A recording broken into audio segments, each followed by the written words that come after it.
Hi, everyone. This is Jason Romano from Sports Spectrum. I just wanted to share with you real quick before we get to our interview today on the podcast that today's show with Brad Frost was pre-recorded before the coronavirus outbreak. And obviously, so much has taken place just in the past few days, and it's sort of an ongoing story that doesn't seem like it's going away for a while. But we still want to bring to you these interviews that we've taped before this coronavirus outbreak. We have a ton of interviews, a good 15, 20 or so that were recorded before and have not been released yet. And so we have those planned and continue to plan to release those to you. But just know that these interviews would obviously be different if we had talked to a guy like Brad Frost, who's our guest today on the show, after the coronavirus outbreak. But we talked to him before, and I still think it's a really good interview, a look inside a coach's life and living out his faith as a coach with a lot of success at the University of Minnesota.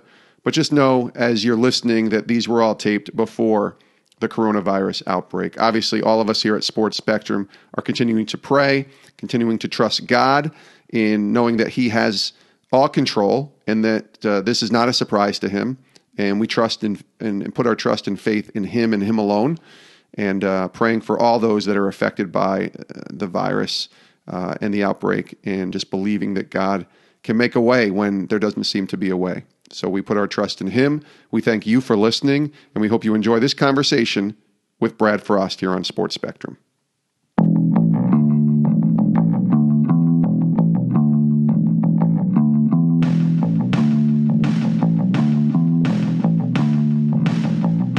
Welcome to Sports Spectrum, the sports and faith podcast that brings Jesus back into the conversation. Here's your host, Jason Romano. This episode of Sports Spectrum's podcast is brought to you by the International Justice Mission, IJM, helping to protect more than 150 million people from violence worldwide and ending slavery in our lifetime. For more information about how you can get involved with IJM, check out their website, ijm.org/TF, ijm.org/TF. Become a freedom partner and help end slavery in our lifetime today. Today in the podcast, we welcome Brad Frost, who is a women's ice hockey coach with the University of Minnesota. And you talk about sustained success and winning championships. Well, Brad Frost has done that quite a bit. 4 times, to be exact. 4-time NCAA champion, 2012, 2013, 2015, 2016. So Brad has developed a culture of excellence at the University of Minnesota. They've been in 7 Frozen Four appearances since Brad came to Minnesota as the head coach in 2007. In 2012, 2013, that season there, Minnesota went undefeated. And you might think, okay, undefeated, that's a nice accomplishment. No, in hockey, going undefeated is extremely difficult. They went 41-0-0. No losses, no ties. 41 wins without a loss.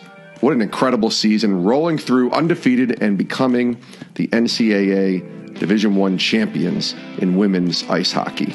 You'll like getting to hear Brad Frost's story. He's a man of faith. He puts his faith in the Lord and keeps that at the center. It's what guides him, and I think you'll love hearing his story right now on Sports Spectrum. Take a listen.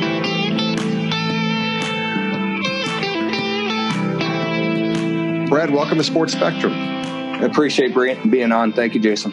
Yeah, thanks for being here, and we're excited to kind of learn a little bit more about your journey. You're our first women's hockey coach, so that's kind of an achievement in its own right, I guess, Brad, to come on the show.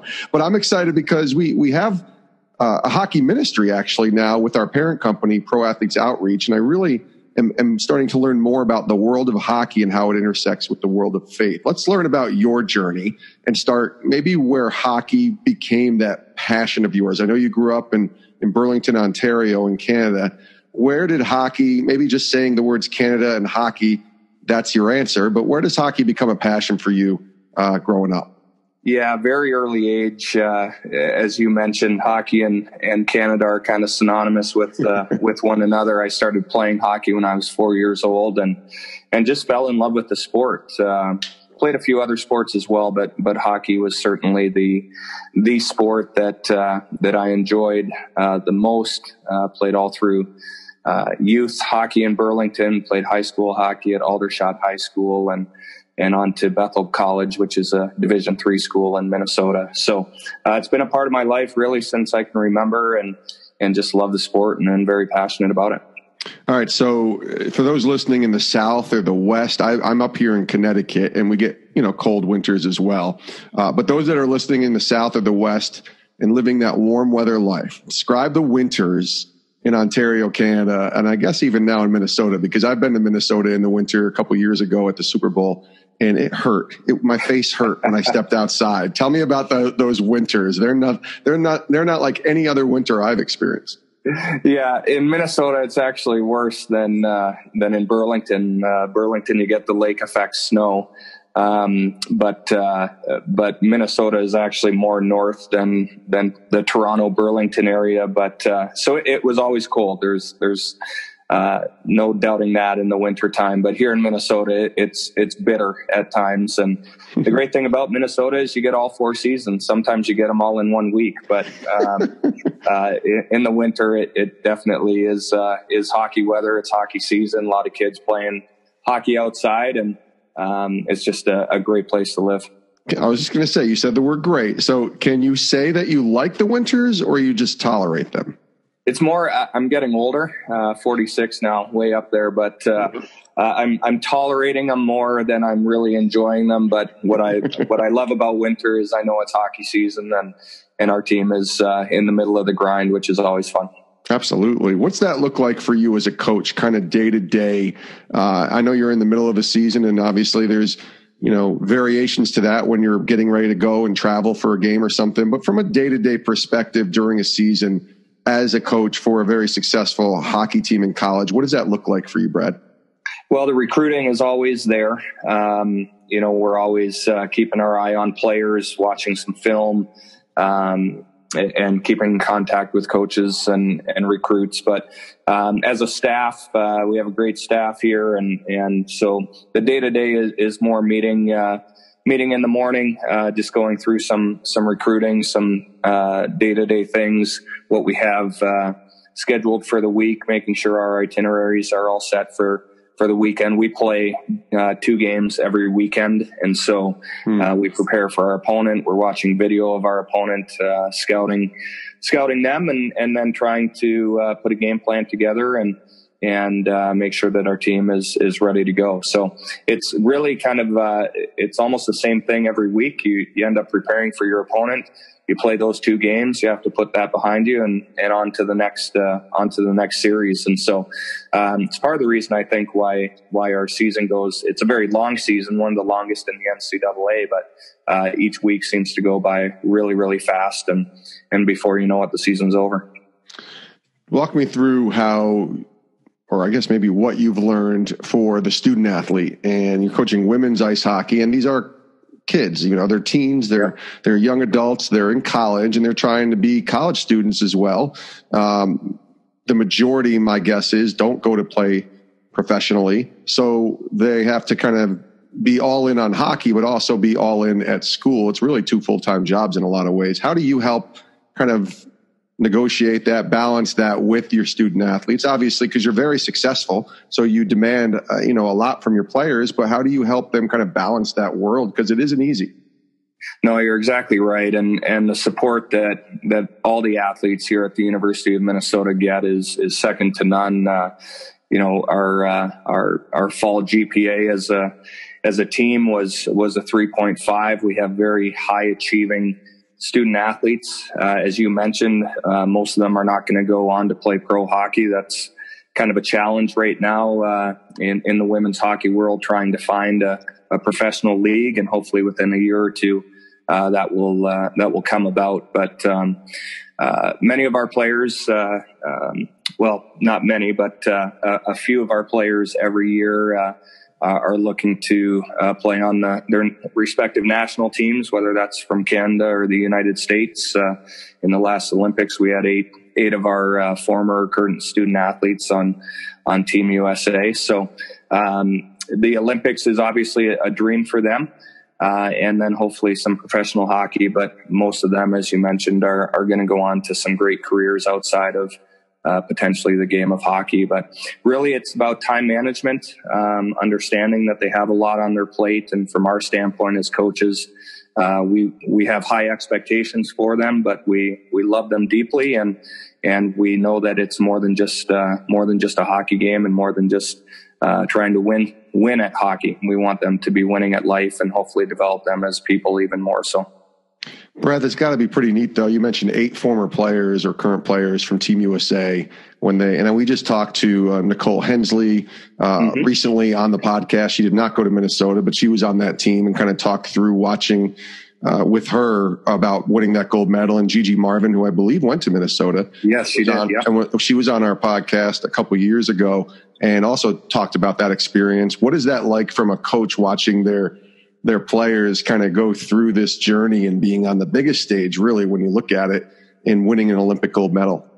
Yeah, it's really special to know that maybe myself and our staff had a little bit to do with their development, certainly as people and hopefully as a hockey player a little bit too. And you're just so happy for them because, those players, their dream is to play at the highest level and to wear their country's jersey and to represent their country on the highest stage and the biggest stage. And for them to do that is really, really neat thing as a coach, for our team, of course, and our alums to be able to cheer those guys on as well is pretty special. We'll get back to our conversation with Brad Frost in just a second, but I want to take a moment to share with you a bit about this organization that I care so deeply about, IJM, International Justice Mission. They believe, and we believe, that every person deserves to be safe and free from violence. And by partnering with local authorities to rescue victims of violence and bring criminals to justice, restoring survivors, and strengthening justice systems, IJM is helping to protect more than 150 million people from violence worldwide. But they can't do this without our help. And that's why I'm reaching out to you to consider joining them and becoming a Freedom Partner. These Freedom Partners are some of IJM's most loyal partners in the work of justice, and their support of $24 or more each month helps survivors of slavery and violence from the moment they are rescued until they are fully restored. It may not seem like a lot to give, but it's life-changing, and I'd encourage you to join me in being a Freedom Partner today. It really does make a huge difference in the world, and here's how you can become a part of it. Go to the website, ijm.org/TF, ijm.org/TF. You'll see all the information there on the website, and you can become a Freedom Partner and help us end slavery in our lifetime today. Now back to our conversation with Brad Frost, joining us here on Sports Spectrum. So let's intersect the conversation a little bit, Brad, from sports to faith, and talk a little bit about your journey of faith and hear your testimony. I grew up in a great home, a Christian home.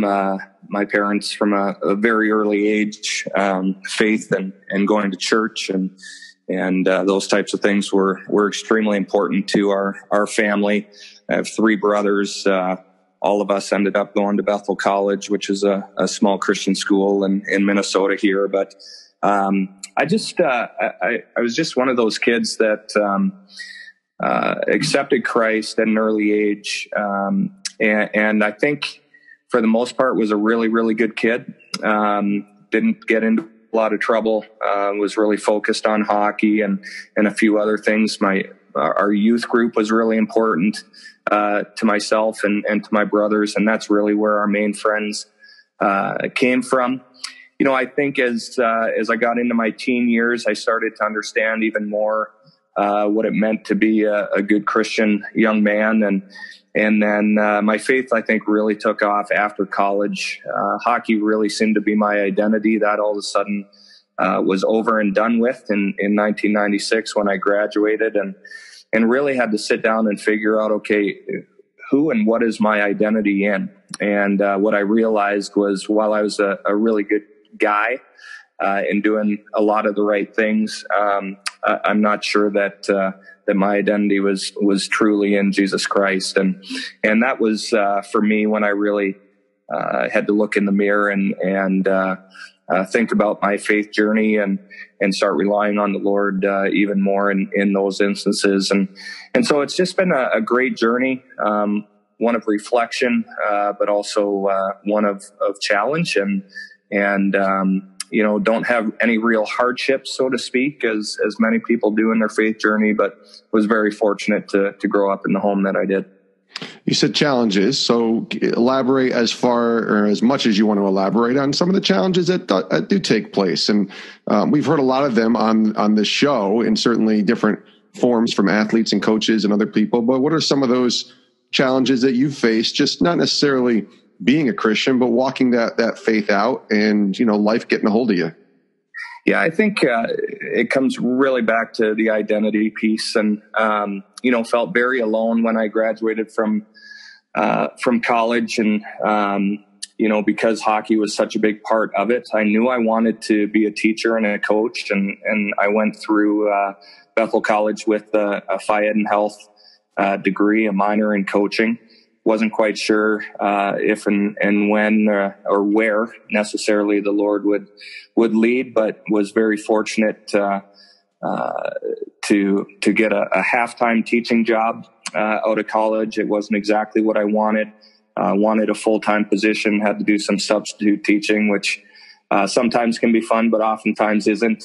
But it's really neat to look back and just see how the Lord had his hand in everything, even though my identity at times wasn't strictly in the right place. That makes complete sense. So take us through going to college. You mentioned Bethel University, a small school, but you were team captain on the college hockey team there. What did that look like as a hockey player, as a man of faith, just kind of growing and really finding, like you say, your identity, but also I believe that's where you started to kind of have that hunger and envisioning yourself to be a coach someday. Yeah, it was a really special time at Bethel. We were not very good. I can say that, but if I had the opportunity to go back and do it all over again, I absolutely would. It was just a tremendous school, met some great people, became really good friends with a guy named Joel Johnson, who's now my associate head coach, and we've coached together for over 10 years here at the University of Minnesota. And he's just been a great friend and somebody that continues to challenge me on a day-to-day basis. But yeah, I think that's where a lot of my leadership skills really started, as a captain at Bethel, and really trying to take care of the guys and making sure that we were doing the right things each and every day. But certainly my passion for coaching, had a great coach named Peter Ross my freshman year, and he's somebody that really inspired me to want to do more in the game of hockey, and was really blessed to be able to be coached by somebody like him. In 2007, 2008, you took over a Minnesota team that had a very rich history in women's hockey and a lot of success. And since then, even more success, 4 championships, 7 Frozen Four appearances. What's the great lesson that you've learned about coaching since taking over the helm in 2007? And I know you arrived there in 2001, so you've been around there almost 20 years now. What's the lesson that you've learned over these years just in coaching that maybe you didn't know when you first got involved, that now it's something that you pass on to others, especially young coaches? Well, I think there's a couple lessons. One is I was very focused on the outcome when I took over in 2007. I was focused more on the national championships than anything else. We would make it to the Frozen Four and not win that championship, and I could still tell that there was some angst between the players and parents towards me. And I really, again, had to look in the mirror and say, why are they not having as good of an experience as I want them to have? And the biggest reason was because of me, because what you focus on and value as important, that's what the players are going to value as important. So when I asked them how their experience was, they said, well, it was pretty good, but we didn't win the national championship, so it wasn't great. It was shortly after those couple years that I hired Joel, and he talked through it with me in regards to trying to find something else to base our players' experiences on, and that's where we came up with our 4 values as a program of being tough, grateful, disciplined, and devoted, and really started trying to embody and fulfill those each and every day. While those look different to each player on a Saturday night or in the classroom or weight room or on the ice, once we started focusing more on our values and the process of things versus the outcome, things really started to turn around, and quite frankly freed me up and freed our players up to not worry about the end of a hockey game, but instead to focus on what success truly was, and that was giving your best effort each and every day and being a great teammate. So that was certainly the biggest, probably one of the biggest lessons. The other lessons that I'm learning right now are just to trust, quite frankly, and trust that God will direct our paths if we acknowledge Him and trust in Him. And so it's been an exciting journey here in particular over the last number of years. Yeah, it's obviously, and success is such an interesting word because I'm writing a book on what I call true success in my experience working at ESPN. And what success was always all about, at least from an outside perspective, is ratings, how many people watched, how many guests did you book, how many different segments were we able to produce. And I'm sure success from an outside view for you, Brad, or for anybody, is what I just mentioned, all the championships and all the opportunities to play in Frozen Fours. But go a little deeper on that word success and what true success. I know what I think true success is. Share what you think true success is. Yeah, I mean, I think success can be defined in a multitude of ways depending on the situation that you're in. Certainly as a hockey coach and for our program, we know that we're going to be measured by wins and losses, championships. From the outside of our program, we're going to be measured by those things, but sure, inside we're not going to be defined by them. And that's a really hard thing to grasp, and for people in particular on the outside to grasp, because they're so focused on the result of a sporting event. But when you're in the midst of it each and every day, for us, we really want our players to know that they're loved and that they're cared for. And we expect them to give a great effort each and every day to do everything they can to help themselves and our team play our best, to play for the person next to them and to be a great teammate. And to us, that's success. That's all process things. It's all things that they can control. And if they do those things, really, in the end, hopefully you win a hockey game, but it doesn't guarantee that you're going to.